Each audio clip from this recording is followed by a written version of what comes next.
Leave the World Behind asks what would happen if people lost access to their internet and all other forms of modern day communication. It shows how communication is vital for large scale society like ours to work.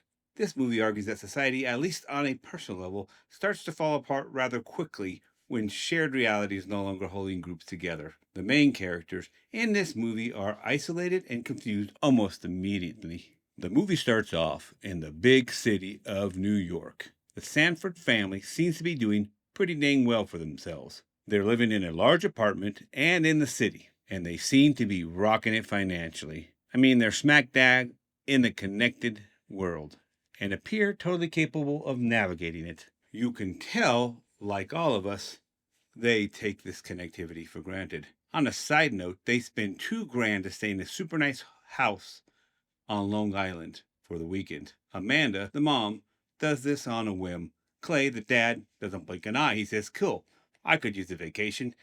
See, in my family, if I suddenly spent $2,000 on something like that, I don't know. They might have to change the movie to The Divorce. So my strained obsession with their finances is confirmed. They are mysteriously Hollywood rich. No real reason, based on their titles of their jobs, that they'd have so much dang money. But they do, because you know what? They just want to film in big rooms. It's easier for the camera people, I think. They arrive at the vacation house, and that's where they see the first disruption in communication. And it's deceptively small. The internet, well, it goes down. Well, reset the router, right? No, nope. In this 2-day sample of the internet being down, there's still electricity, food, and water. It's just information that's gone. No news, no GPS, nothing is wrong yet other than the internet stuff. But not knowing eats at them. It would eat all of us, like the back of our heads, like, well, it should be up soon. Oh man, I want to do, oh shoot, that uses internet. I'll go to, that uses internet. Dang it. And they keep hoping it'll be back up soon. That little voice, it'll be back up soon. Maybe even someone's motivated enough to attempt to try to call, but the phone lines don't work either. I just love these videos. You should subscribe to this channel. That is all I am saying. They're all used to knowing what's going to go on immediately, and suddenly they know nothing. And nothing is a vacuum. Vacuums get filled with something, something called doubt, fear, and other horrible things. That doubt intensifies when the Sanford family decides to hit the beach. It's a non internet activity, after all. This is when Rose, the youngest daughter, who's pretty astute, notices first that the huge oil tanker is heading straight towards the beach.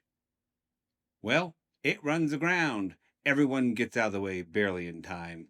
Must have been driven by Michael Scott. The broken GPS insisted on going straight, and that's exactly what Michael Scott was going to do, with Dwight yelling the whole time, "Michael, Michael, it's the land, it's the land. No, the GPS says to keep going. Shut up, keep going." Later that night, more strange things happen. The owners of the house knock on the door late at night. It's late, and the kids are both in bed. Mom and Dad are drinking up a storm, and suddenly G.H. Scott and his college-age daughter are standing right there. Since there's no internet, there's no official way to confirm they're owners of the house, other than, well, you can just pull your head out of your ass and you can tell by the way they're acting, the cars they drive, the clothes they wear, all those things, that they clearly are of higher class. But hey, what can you say?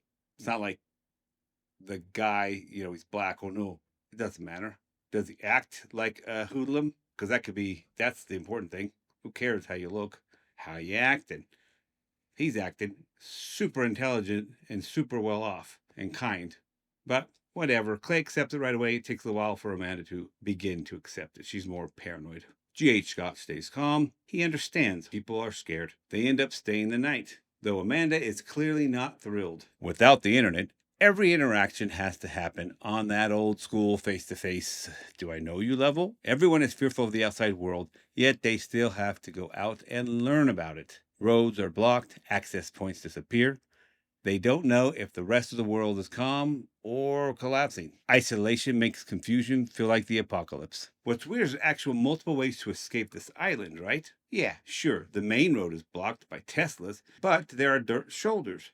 Dude, they have a Jeep Cherokee. Even they kind of suck now compared to they used to be. They're still better than a normal car. Drive on the dirt road, bro. It's no big deal. Do you want to know what's going on or not? There's also a moment when Clay is driving on his own and he sees a drone coming over, dropping, pop, pop, pop, dropping pamphlets. Or he didn't know what it was, so he freaks out and he hits it in reverse, trying to outrun a plane. And turns the car around. He starts driving like 80 miles an hour, trying to get away from it, and still gets the pamphlets on him, obviously. But you could have just driven off into the pasture.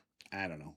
It's like the city folk don't realize they're allowed to break the rules now. It's probably not stupidity, though.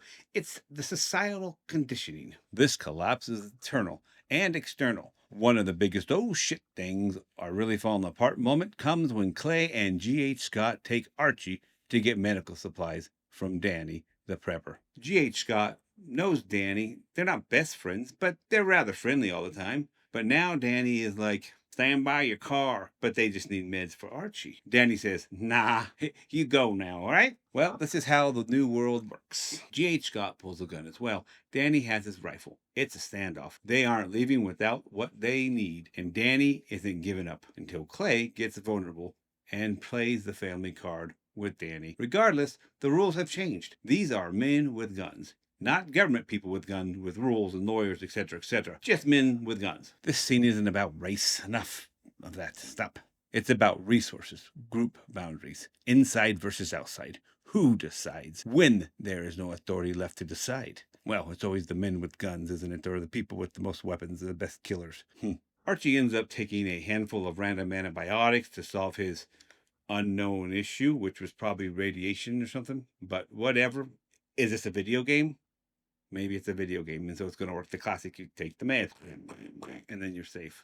Oh, well, let's not think about that. They sit out front with Danny sitting on his porch with his rifle ready, and G.H. Scott and Clay have a discussion with the windows rolled up. Seems like they could drive off. I don't know. I would think that would make Danny nervous, but they don't care. Maybe it's a alpha move or something. Scott asks Clay to be his ride or die homie. Clay doesn't really confirm it, but Clay seems pretty like, okay. But thank goodness Danny tells him about an abandoned rich guy's bunker. And hey, Clay's missing daughter, Rose, who was missing, by the way, was already there. That's where she went. Hee hee. Rose was looking for the last episode of Friends after she lost her streaming capabilities when the internet went down. In that search, and in her desire to explore, she ends up finding the DVDs in the bunker. Rose? Archie? Are those names really coming back? Guess so. That's crazy. Those are old school names. Anyways, Rose finds Friends seasons on DVD. This is the same bunker. And this bunker, where all these DVDs are, it happens to be the same bunker where they've all been told to go to live for a while because something isn't right. Communication is not coming back. This is isolation, a protective state until they can figure out what's going on. The city is clearly bad and way too close for comfort. They need distance, shelter, information. Until then, they won't be participating in whatever the heck this is unfolding outside. A collapse caused not by violence, but by the loss of communication and then the violence. Well, guys, I hope you enjoyed my review of Leave the World Behind. And if you like my videos, don't forget to subscribe, like, and leave your comments. And until next time, this is the Gringo Scott saying peace out.